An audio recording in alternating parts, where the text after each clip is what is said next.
Sperm quality could be harmed by frequent smartphone use. Inside the life of a woman who identifies as a vampire.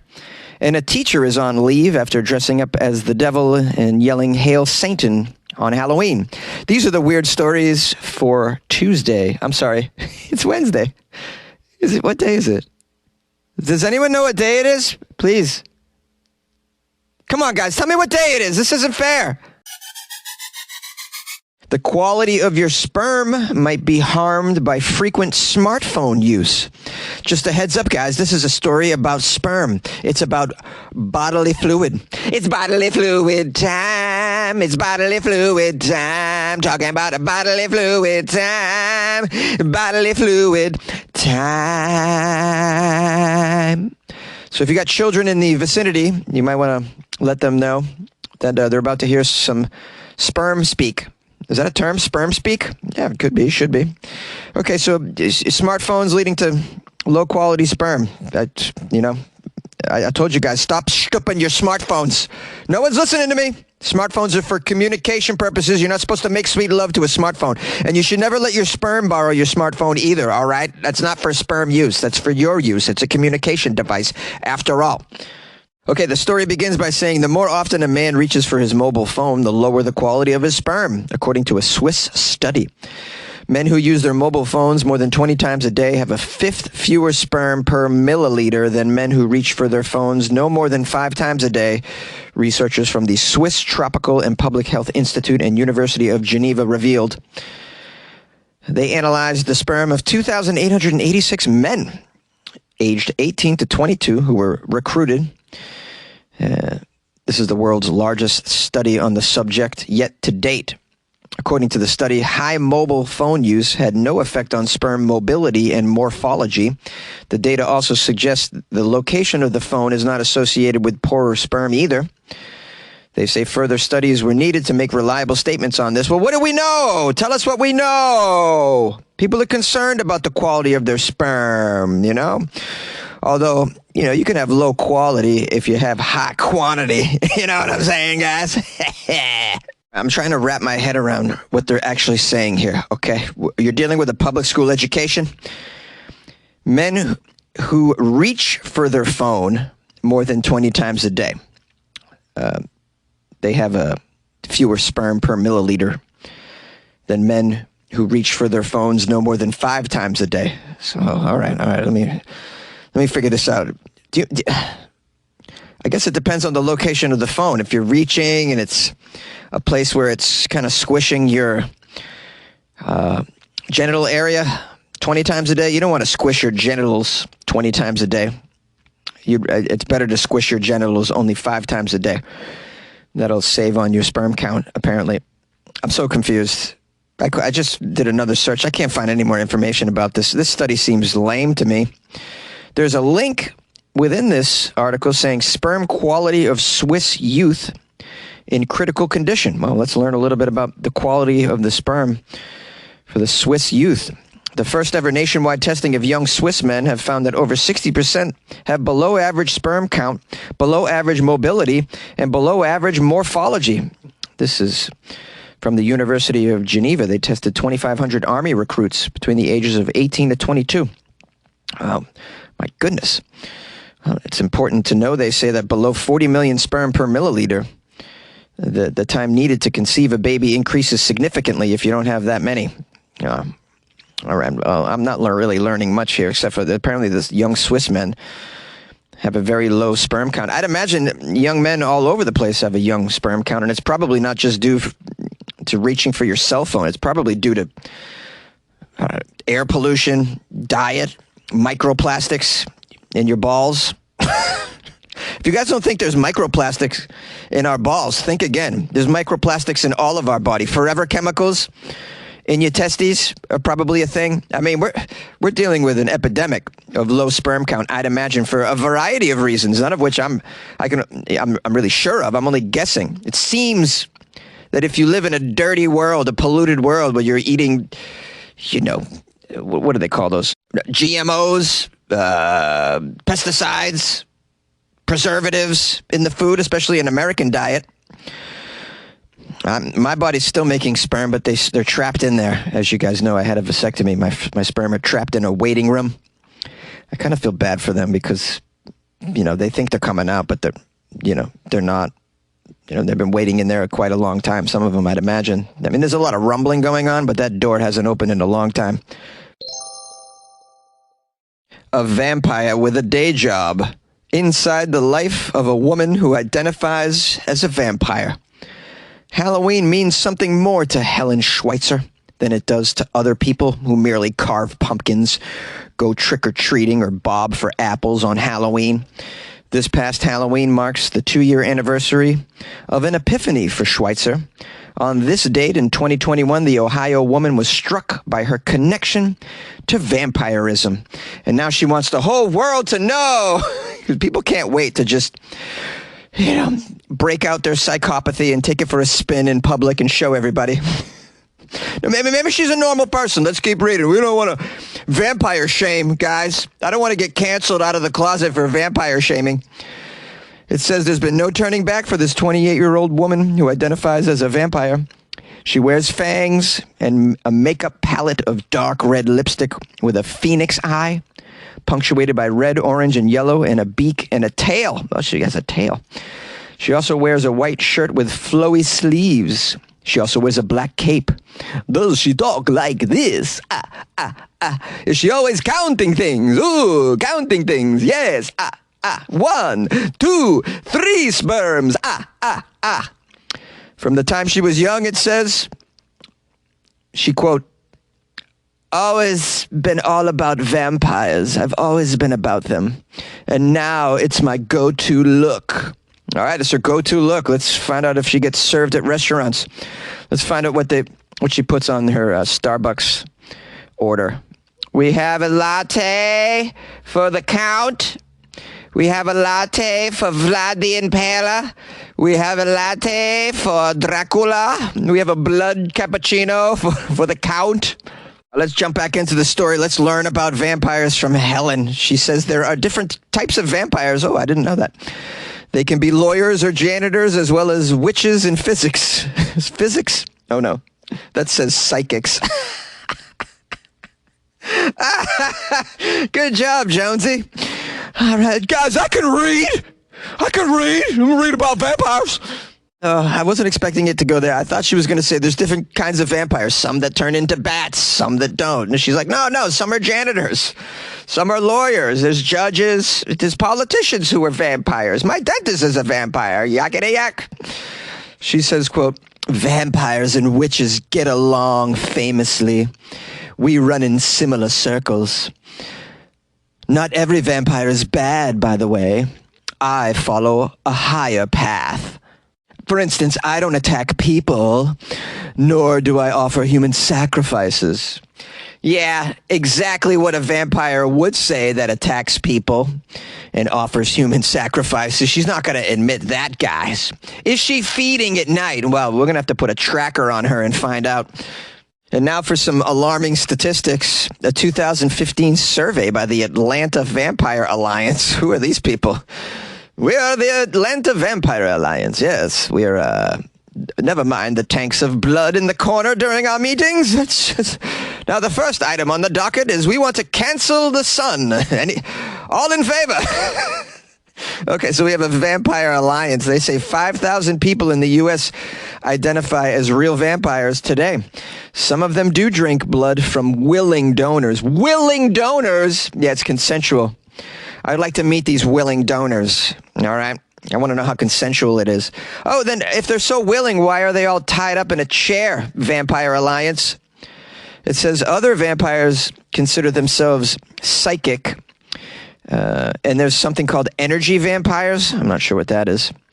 For the record, Helen says, quote, I'm not interested in sucking anyone's blood. Oh, how nice of you. I guess we're supposed to judge you as being an upstanding citizen because you don't suck anyone's blood. Good for you. Schweitzer also doesn't subscribe to the notion she will live forever. She doesn't subscribe to the notion she'll live forever. Woo, thank goodness. I mean, because, if she subscribed to that, she'd have to live forever. That's how science works, guys. There's no objective reality. There's only your reality. Another concept people associate with vampires is sucking people's energy. She says, I do suck in energy when I feel good energy around me, but I don't suck people's energy as others do sometime. The article goes on to talk about the community of vampires out there, because after Helen posted a TikTok video of herself as a vampire, she found a community of vampires out there. She said, quote, that's when I came out of the coffin, as it were. I've never felt so free in all of my life. Helen says she blends her life as a vampire with her regular day job as a social media manager. Yeah. You have to work as a social media manager if you want to be a vampire, because you have to work at home. They're not going to allow you to show up at the office as a vampire. You don't go to your job interview as a vampire and get the job, I say. She says in establishing a relationship with a company, she doesn't usually dress as a vampire on the first meeting. Okay, so she knows what she's doing. She says, I want them to feel comfortable. A big part of my career is TikTok because my fans just love it. Helen says she actually physiologically is affected by vampire stereotypes. For instance, she says, quote, the sun, makes me nauseous. I feel dizzy and weak. I felt that way since I was a kid. Yeah, right. Okay. Yeah, the sun makes you dizzy and nauseous and weak. Okay. She gains most of her energy in the night, she says. She says some of the stereotypes are rooted in reality. However, I love garlic. I just love garlic. So that's just a legend, the garlic. No, but the sun thing isn't a legend because you feel it. All right. This is a maniac, obviously. She talks about how she went to Salem, Massachusetts, and they were everywhere. Witches, vampires. Yeah, I don't remember seeing too many vampires in Salem when I lived there, but there's definitely a Wiccan community. They're pretty cool people, man. They drink at the bars there. I like them. I hung out with a Wiccan. I made sweet love to a Wiccan. She worked at a little spell witch shop there. It was pretty cool. She was hot. Very, very hot. Want to create a podcast? Spotify's platform lets you easily make, record, and distribute a podcast everywhere. Even earn money all in one place for free. It's called Spotify for Podcasters. Record and edit on your phone or computer. Send it to Spotify, and everywhere podcasts are heard. They even have video podcasting options. Spotify for Podcasters allows you to earn money with ads and subscriptions too. Best of all, it's free. Try it. Download Spotify for Podcasters or go to spotify.com/podcasters to get started. And good luck with your podcast. Good luck with your life, man. Yay! A teacher is on leave after students say he dressed up as the devil and yelled, "Hail Satan." That's great. Hail Satan! Now let's do some geometry, guys. We have a high school teacher in Mesa, Arizona, who's being investigated after reportedly dressing up as a devil and saying, "Hail Satan" to the students. Yeah, well, I ran around school yelling "Hail Satan" as well. It's so much fun. It wasn't even Halloween. I just like Satan. Dude's got the best music, man, and amazing movies. And those horns are pretty sweet, bro. Those horns are sweet. Stupid. All right, back into the story.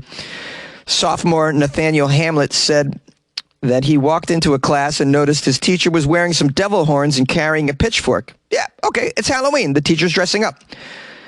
Nathaniel alleges the teacher waved the pitchfork over the students' heads as they entered the classroom and said, "Hail Satan, hail Satan." Okay, the teacher's having some fun with Halloween. Maybe "Hail Satan" isn't the best thing to say, but, all done in good humor, not ill-intentioned. I'd imagine a lot of the students were dressed up as well. Probably some vampires and zombies in there. He's the devil. Okay. That's the outfit he probably wears every year. He's got the devil outfit. It fits him still, despite the beer belly. Now, Nathan says, quote, "Some people thought it was funny. Some people didn't like it.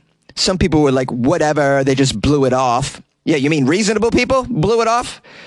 It's, context is everything. So, given this is Halloween week, yeah, maybe be whatever. Maybe be like, it's funny. But people love to be outraged. It's just it's the decade of outrage, the 2020s.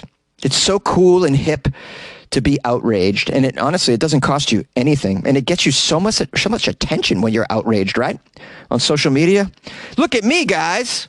They interviewed the teacher involved in this incident, asked what was the reason for dressing up that way. He says it was for the Halloween spirit. It was Halloween Spirit Week.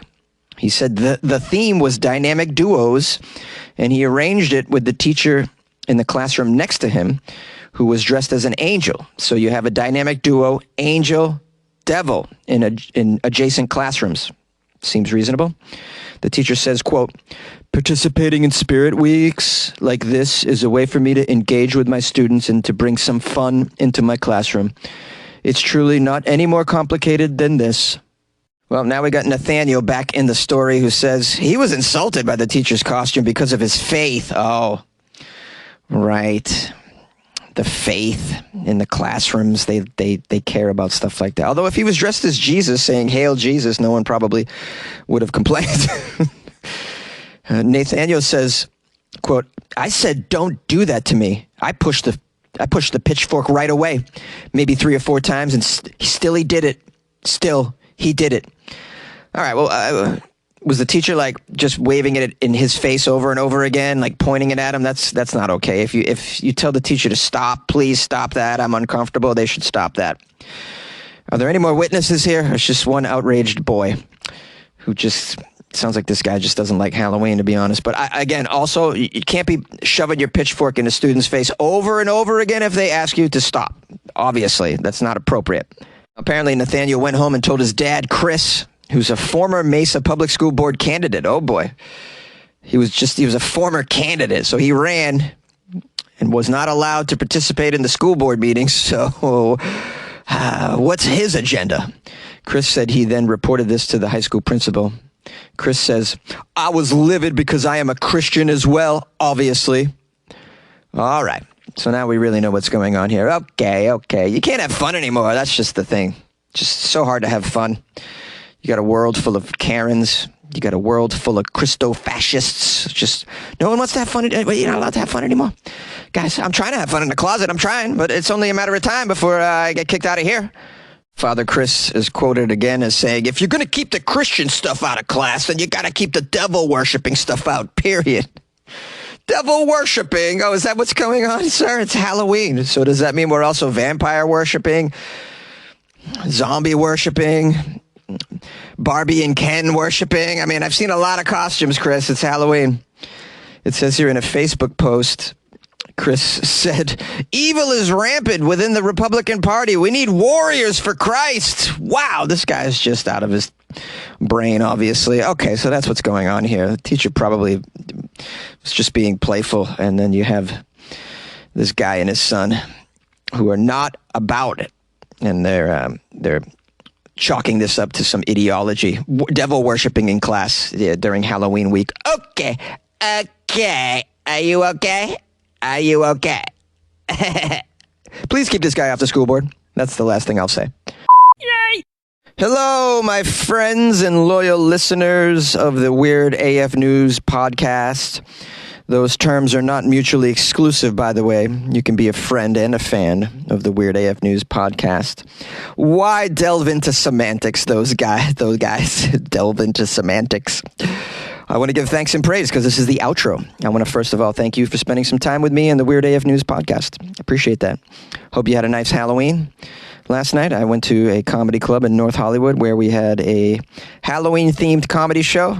The comedians dressed up and performed. Pretty amazing. And then they had a Halloween costume contest. And I did not win, but had a great time nonetheless. We had some margaritas and a DJ. It was pretty sweet. I hope you had a lovely Halloween. I want to give thanks and praise. First off, Dave and Sharon bought me coffee off my website, weirdafnews.com.